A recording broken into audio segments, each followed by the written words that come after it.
Alors salut, j'espère que ça va. Alors aujourd'hui, c'est l'heure de la vidéo tant attendue par certains, le bike check de mon nouveau vélo, le Shirou Chilkoot. Donc là, je suis sur un petit dolmen, dans un petit coin à côté de Fontevraud, au calme, et je vais vous montrer ça. Donc le vélo, il est juste derrière moi. Donc j'ai fait à peu près combien de kilomètres avec pour l'instant? J'ai fait 2000 km, donc je vais vous faire une petite revue, mes impressions sur le vélo. Mais avant, on va commencer par un bike check, les différents composants qu'il y a sur le vélo que j'ai choisi, parce que c'est un montage perso que je me suis fait. Et puis après, je vais vous faire un retour sur ces composants et sur le vélo en général. Donc on va commencer par la pièce maîtresse du vélo, donc c'est le cadre. C'est un cadre en titane de la marque Shirou, on va marquer ici. Donc on a aussi sur l'écusson devant, ici là, une très belle tête d'antilope du Tibet avec la marque Shirou. C'est vraiment un bel écusson, c'est vraiment stylé. Et le modèle, c'est un Chilkoot. Où il se classe entre le Kowloon, qui est un vélo plus typé route, route longue distance, et le Vagus, qui est plus un vélo de gravel. Je l'ai choisi pour sa polyvalence, et qui est un vélo pour l'instant monté en montage route, mais plus tard, l'idée c'est que je puisse me faire un gravel, juste en changeant les roues. C'est une super belle pièce en titane, c'est vraiment un bijou d'orfèvrerie. On est sur un travail de malade au niveau des soudures, au niveau des passages des haubans. C'est vraiment magnifique. Donc, je vais vous faire quelques plans plus rapprochés pour vous montrer ça en détail. Mais vraiment, c'est une belle pièce. Pour voir les détails un petit peu du cadre, le type de titane et tout ça, je vous conseille d'aller voir le site de Shirou sur internet et vous verrez tous les détails. Donc maintenant, on va passer à la deuxième pièce qui fait partie intégrante du cadre. C'est la fourche. Donc c'est une fourche en carbone de la marque CEC, donc Carbone Endurance Componente, une fourche en carbone 400, fourche plus cadre, je suis à 1,58 kg. Donc j'ai acheté le cadre et la fourche au même endroit, donc chez Shirou. Donc ce kit là, j'en ai eu pour 2200 €, donc c'est assez cher, mais bon, c'est le prix hein, pour du très bon vélo titane. On est dans ces prix là quoi, on tourne entre 1700 et 2300, 2400 €. Donc là on est sur le haut du panier, on est sur vraiment un très bon vélo.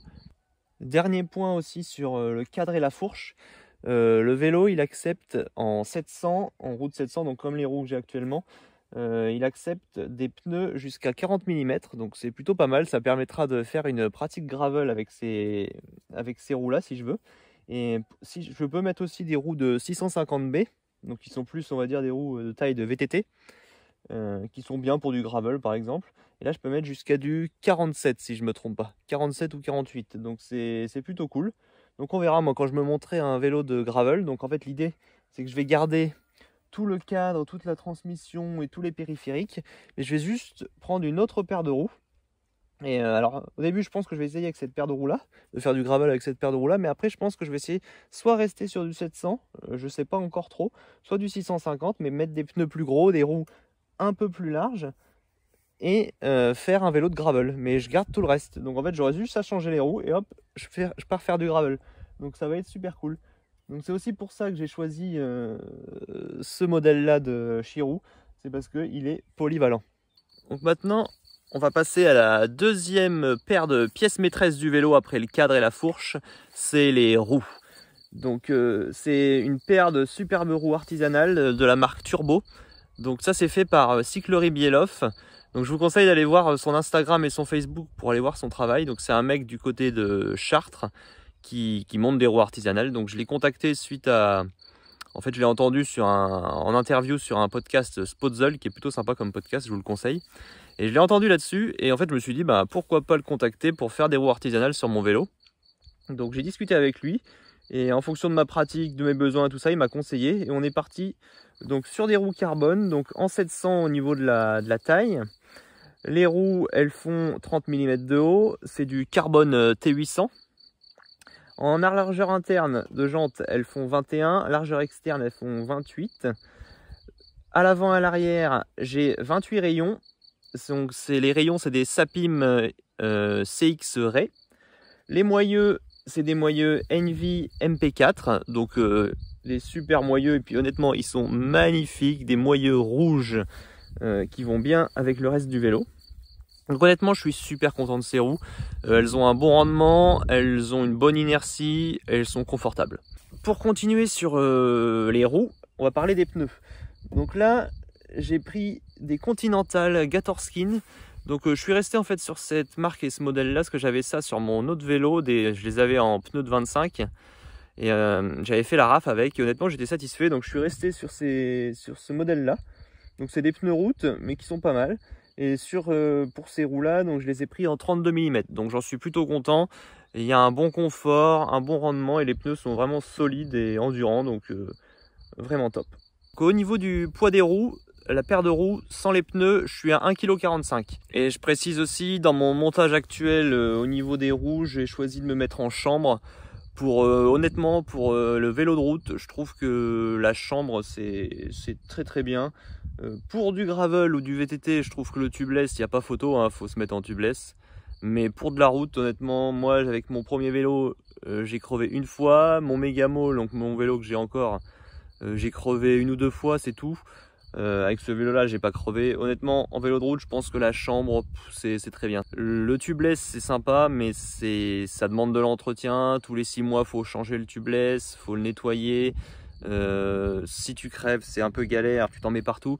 La chambre c'est plus facile à réparer, donc pour de la route moi je préfère la chambre. Après sur du terrain très très engagé ou du gravel, prendre du tubeless ça se défend, mais pour de la route moi je suis resté sur des chambres pour l'instant. Ensuite, on va passer sur les périphériques. Donc, on va commencer par le cintre. Donc, le cintre, c'est un cintre carbone de la marque CEC, la même marque que la fourche. Il fait 44 cm de large. Il est légèrement évasé au niveau des drop bars. Donc, moi j'aime bien. Il est confortable, j'aime bien. Et dessus, j'ai mis une guidoline. Alors, la marque, je ne saurais plus vous dire. Le sigle, c'est une petite flèche, je sais plus trop. Je crois que c'est Pro la marque. Mais elle est bien épaisse, donc honnêtement j'ai vraiment du confort, je suis vraiment bien dessus. J'ai pas besoin de mettre de prolongateur, de toute façon je roule pas avec des prolongateurs en tout cas pour l'instant, mais je pense pas rouler avec des prolongateurs d'ici plusieurs mois en tout cas. Mais ce cintre j'en suis content, il est hyper léger, bien dynamique et puis assez large, donc top pour ma pratique ultra distance et plus tard sur du gravel, donc je le garderai, top. Au niveau de la potence, j'ai pris une potence en aluminium usiné, donc la marque c'est Nito. J'ai acheté ça sur Boost Cycle. Donc c'est un site internet où il y a beaucoup de matos et des belles pièces de vélo. Donc j'ai pris celle-là. Elle fait 90 mm de long, donc c'est un bon compromis entre les longues potences pour la route très typée course et les potences courtes plus dynamiques, plus on va dire qui te permettent de tourner de manière plus vive. Plus pour le VTT ou le gravel. Donc moi j'ai pris un peu cet entre-deux qui me semble bien, et puis pour du gravel plus tard je pense que ça sera très très bien aussi. Ensuite passons à la tige de selle.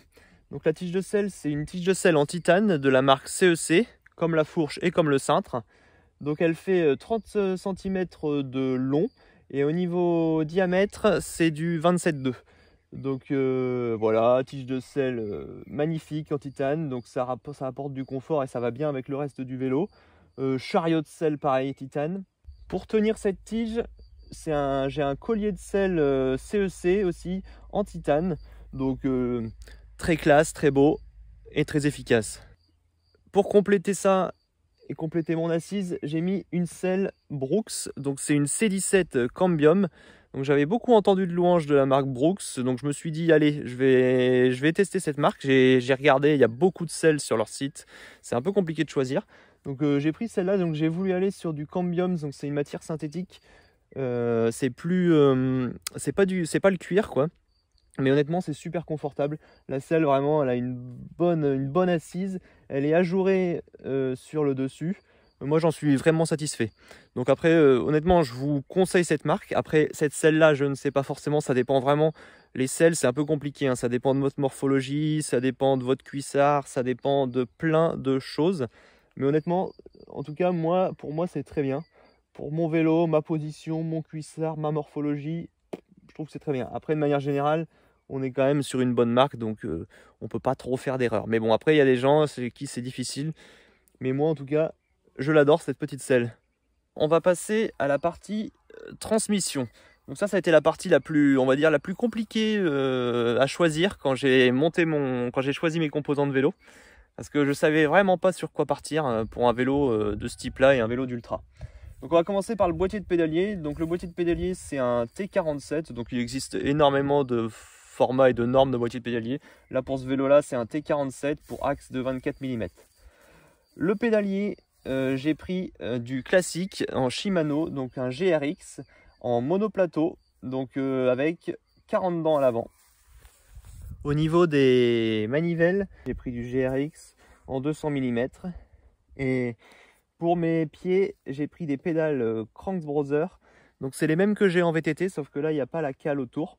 Donc j'aime bien ces pédales parce qu'elles sont, en fait je peux les clipser dans n'importe quel sens. Donc ça c'est top. Donc c'est des pédales de VTT, mais honnêtement pour de la route, c'est top. T'as pas besoin de réfléchir dans quel sens tu mets tes pédales. Donc ça c'est cool. À l'arrière, j'ai une cassette XT 1142 avec un dérailleur arrière GRX 810. Au niveau des manettes, donc là j'ai pris pareil GRX gamme 810, donc pour monoplateau. Au niveau des freins, j'ai pris aussi du Shimano, pareil encore GRX 810, donc ça freine bien. Pour compléter le freinage, j'ai pris des disques de frein Elved en 160 mm ou Elvedes, je sais pas comment on dit la marque. Mais en tout cas, c'est des beaux disques de frein avec la couleur rouge qui rappelle les moyeux. Donc je les trouve magnifiques et ça freine bien. Donc c'est une transmission assez classique, très classique sur du gravel. On voit ça beaucoup sur des montages gravel. Moi, j'ai décidé de faire ça sur un vélo ultra distance route. C'était un peu un pari, je ne savais pas du tout si ça allait le faire. Mais honnêtement, j'en suis plutôt content. Pour ma pratique et pour ma manière de rouler, c'est excellent. Alors après, il faut quand même savoir une chose, c'est que c'est pas du tout une transmission faite pour taper des sprints ou faire des critériums ou des courses à haute vitesse, quoi. C'est pas un vélo qui va permettre de faire du 35-40 de moyenne, on oublie, c'est pas fait pour ça. Ou en tout cas, on va pouvoir le faire pendant quelques kilomètres, mais après la cadence de pédalage sera trop élevée. Mais pour moi, pour ma pratique d'ultra distance, pour des longues virées, honnêtement, c'est super. La cassette avec son grand étagement, il faut s'y habituer. Moi, je viens du VTT, donc je connais ça, c'est pas trop un souci pour moi, mais c'est vrai que ça peut rebuter certains, parce qu'entre chaque vitesse, il y a quand même un gros gap. Donc ça, faut quand même le savoir avant de se lancer là-dedans. Pour du gravel pur, je pense que c'est très bien. Après, pour de l'ultra, moi j'adore, mais après, faut tester. Je pense qu'il faut tester avant. Plutôt content de cette transmission, parce qu'en fait, elle me permet vraiment de rouler vite, on va dire, allez, je peux facilement rouler à 30-32 de moyenne si j'ai un bon vent ou pas de vent et puis un terrain plutôt plat, donc c'est plutôt cool. Après, pareil, dans les montées, je peux vraiment mouliner avec le grand plateau de 42. Pas le grand plateau, avec le 42 et puis le 40 devant, je peux vraiment mouliner dans les côtes. J'ai pu vérifier ça en Bretagne, honnêtement c'est vraiment confortable de pouvoir vraiment mouliner dans les côtes. Après c'est sûr que je peux envoyer du braquet, mais c'est pas du gros braquet à 35-40 km/h de moyenne pour dans des kilomètres et des kilomètres, hein. Mais honnêtement, pour de la pratique ultra distance, c'est vraiment très bien. Après, je pourrais envisager de mettre un plateau plus grand en 42 si je voulais, mais honnêtement pour l'instant j'en suis content. Donc ce pari d'être parti sur cette transmission, il est plutôt réussi. Donc voilà.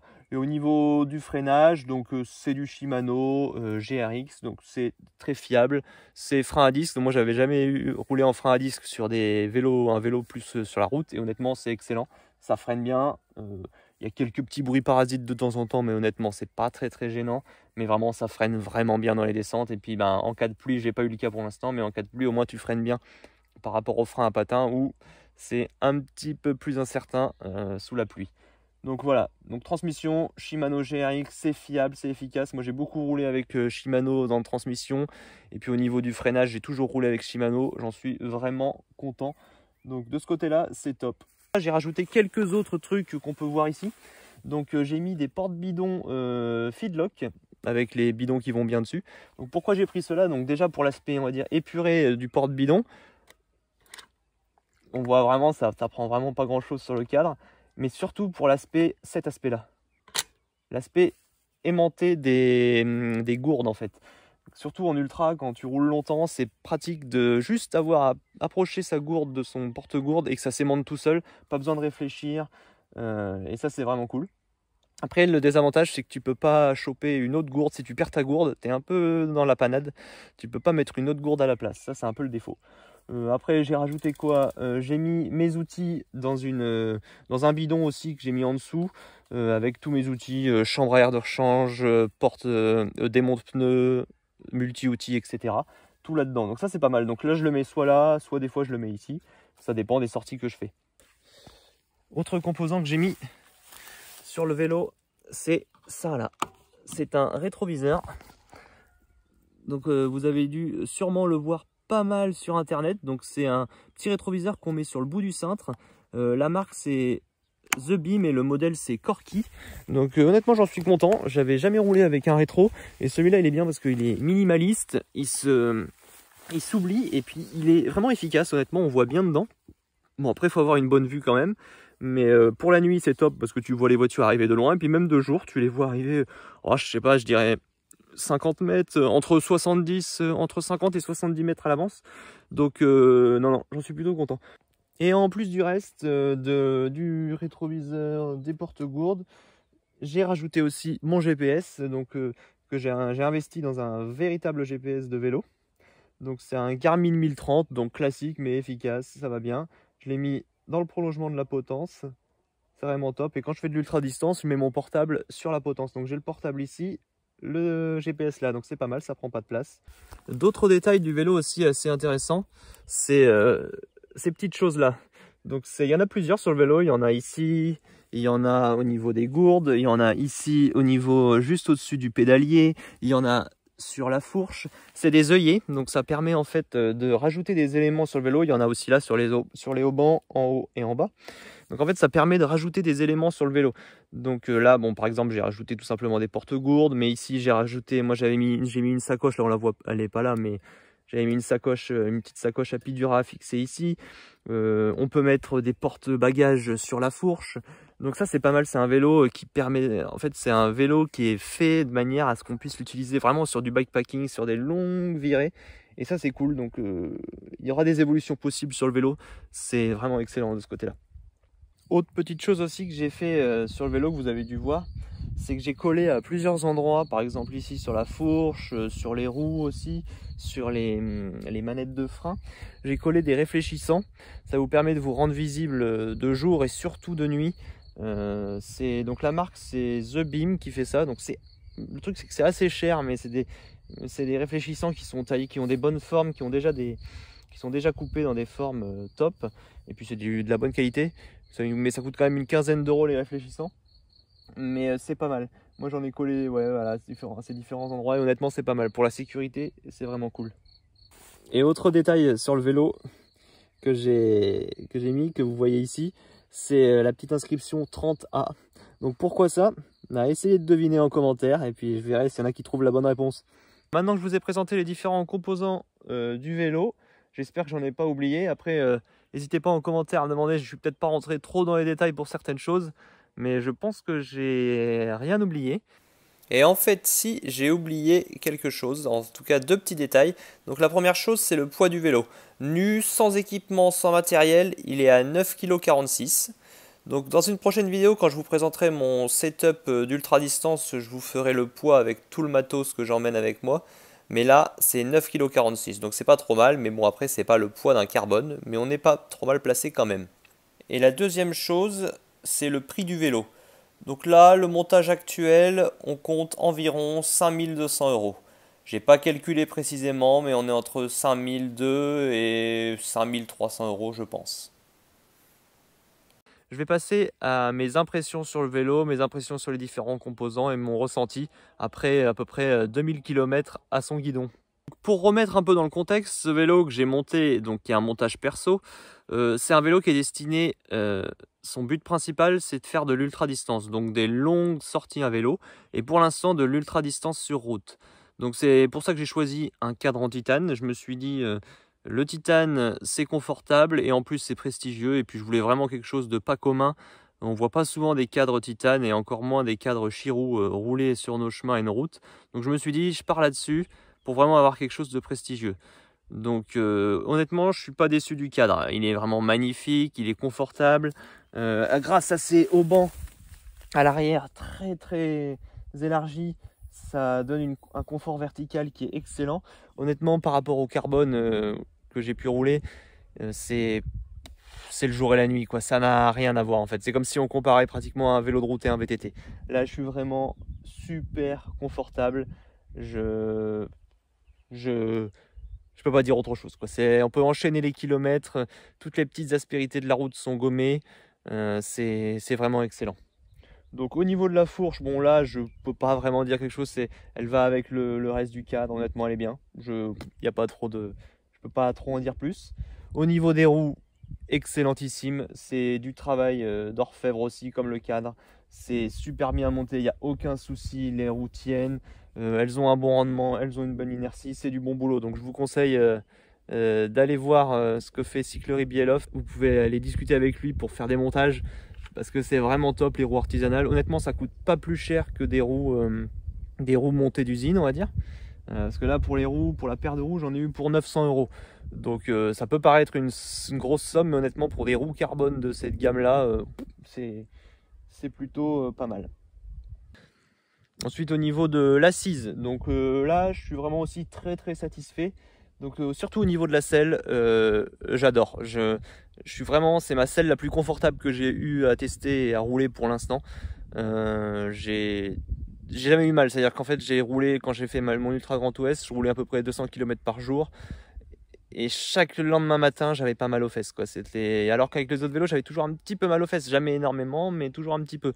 Là, vraiment, honnêtement, je pourrais passer des heures et j'ai pas mal aux fesses, donc c'est vraiment excellent. Au niveau de la tige de selle, bon, je pense que ça joue aussi là-dedans, mais après, je peux pas dire, je trouve qu'elle est vraiment magnifique, quoi, avec le reste du vélo, mais après, voilà, elle est bien. Pareil pour le cintre et la potence, hein, c'est plus, là, c'est difficile d'avoir un ressenti là-dessus, mais j'en suis satisfait. La potence, pardon. Le cintre, j'en suis content, avec la guidoline que j'ai mis, qui est assez épaisse. Je ne saurais pas vous dire l'épaisseur, je regarderai ça, puis je vous mettrai ça en texte sur la vidéo. Mais je suis confortable, je suis bien. Niveau transmission, ben, c'est top. Comme je disais, c'était un peu un pari de choisir monoplateau et une transmission de gravel pour de l'ultra sur route, mais honnêtement, moi j'en suis content. Pour moi en tout cas, ça va très bien. Après, si vous êtes un gros sprinter, un gros rouleur, un mec qui va à 35 ou plus de moyenne à chaque sortie, honnêtement, faut pas aller sur cette transmission là.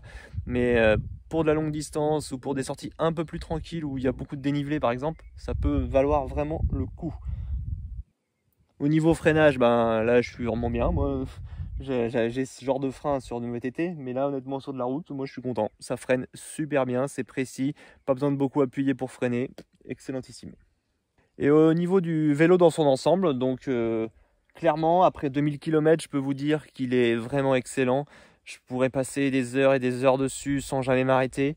Je prends un plaisir fou à rouler et je redécouvre des routes que je connaissais, mais je les redécouvre parce que le confort, la vitesse, c'est vraiment excellent. Moi en tout cas, je prends un plaisir fou à rouler sur ce vélo. Il n'y a pas à dire, le titane c'est confortable.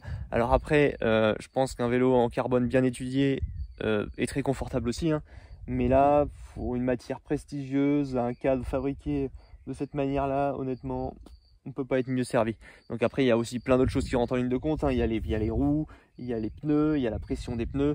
Moi, des fois, j'ai tendance un peu à trop gonfler. Faut pas hésiter à baisser un peu la pression pour avoir plus de confort. Mais donc voilà, non, le vélo, vraiment bon. Si un jour vous voulez aller chez Chirou pour vous acheter un vélo, n'hésitez pas, hein, c'est du très bon boulot qu'ils font. En plus, vous pouvez facilement être en contact avec Pierre Arnaud Lemagnan, qui est le fondateur de Chirou. Il est très accessible, très sympa.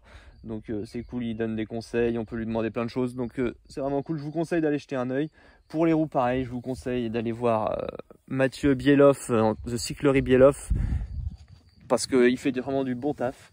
Et voilà, puis pour le reste des composants, j'ai acheté ça sur internet ou la selle dans mon magasin de vélo à Saumur et Gênes, donc Cyclo-Obsession dans Maine-et-Loire, qui est vraiment cool. Mais pour le reste, voilà, j'ai acheté sur internet et puis moi j'en suis satisfait. Donc voilà, c'est un super vélo. Donc bientôt je vous ferai une vidéo sur mon setup ultra distance, parce que je pense que ça peut en intéresser certains. Qu'est-ce que j'utilise comme nouveau matos et puis qu'est-ce que j'ai choisi d'utiliser pour les prochaines courses. Donc j'espère que cette petite vidéo vous aura intéressé. Si vous avez des questions, n'hésitez pas. Mais en tout cas, moi je vous conseille de faire du vélo, de faire de la longue distance et puis de sortir parce que c'est top. Allez, on se dit à la prochaine.